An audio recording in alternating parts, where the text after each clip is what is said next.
হজরত শাহজালাল আন্তর্জাতিক বিমানবন্দরের আজকের সন্ধ্যাটি কিছুটা অন্যরকম। প্রতিদিনের মতো অনেক প্রবাসীরা বাংলাদেশে আসছেন, তাদেরকে গ্রহণ করার জন্য তাদের স্বজনরা বিমানবন্দরে অপেক্ষা করতেছেন।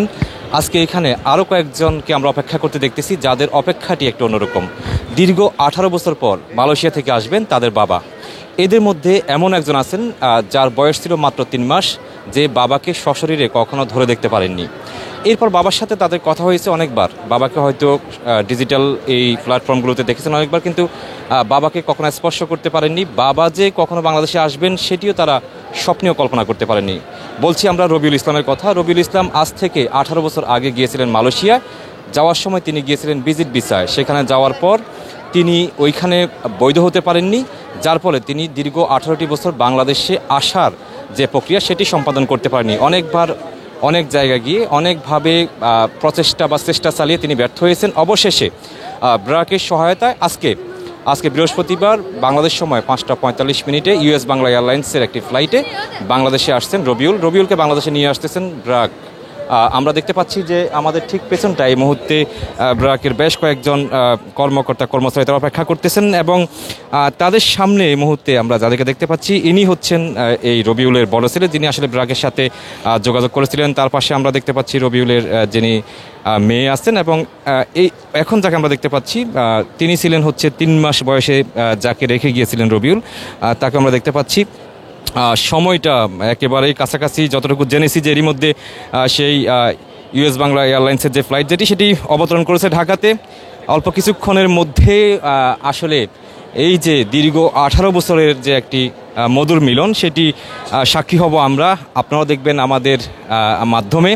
আমরা দেখতে পাচ্ছি যে তারা আস্তে আস্তে করে বিমানবন্দরের ক্যানোপির দিকে এগিয়ে যাচ্ছেন। সময়টি আসলে যত গড়াচ্ছে ততই আমরা দেখতে পাচ্ছি যে তাদের ভিতরে যে মিলনের যে একটি আকাঙ্ক্ষা, এতদিন পরে যে বাবাকে পাবেন, বাবাকে সশরীরে দেখবেন, ছুঁয়ে দেখবেন, স্পর্শ করবেন, সেটি সাক্ষী হবে বিমানবন্দর আজকে অনেকেই। আমরা যেমনটা দেখতে পাচ্ছি যে একেবারে খুব কাছাকাছি তারা এসে গেছেন। প্রাথমিকভাবে আমরা আপনাদেরকে দেখানোর চেষ্টা করব যে দীর্ঘ 18 বছর পর সন্তানদের সাথে বাবার যে সাক্ষাৎ সেটি আমরা দেখব, এবং পরবর্তীতে আস্তে আস্তে হয়তোবা আমরা আপনাদেরকে আরও ঘটনা বিস্তারিত জানাতে পারবো। তিনি কিভাবে গিয়েছিলেন, কেন তিনি আটকা পড়লেন সেখানে, কেনই বা দীর্ঘ 18 বছর ধরে চেষ্টা করে তিনি দেশে আসতে পারলেন না, সেই বিষয়গুলো নিয়ে আমরা হয়তো সরাসরি কিছুক্ষণ পরে রবিউলের সাথেও আমাদের কথা বলার সৌভাগ্য হবে, বা তার সন্তানদের সাথে আমরা আসলে এখনও কথা বলতে পারিনি, হয়তো আমরা তাদের সাথেও কথা বলবো। একই সাথে ব্রাকের পক্ষ থেকে যিনি আসতেন তারা আসলে এই কার্যটি কীভাবে সম্পাদন করলেন সেই বিষয়টিও আমরা তাদের কাছ থেকে জানবো।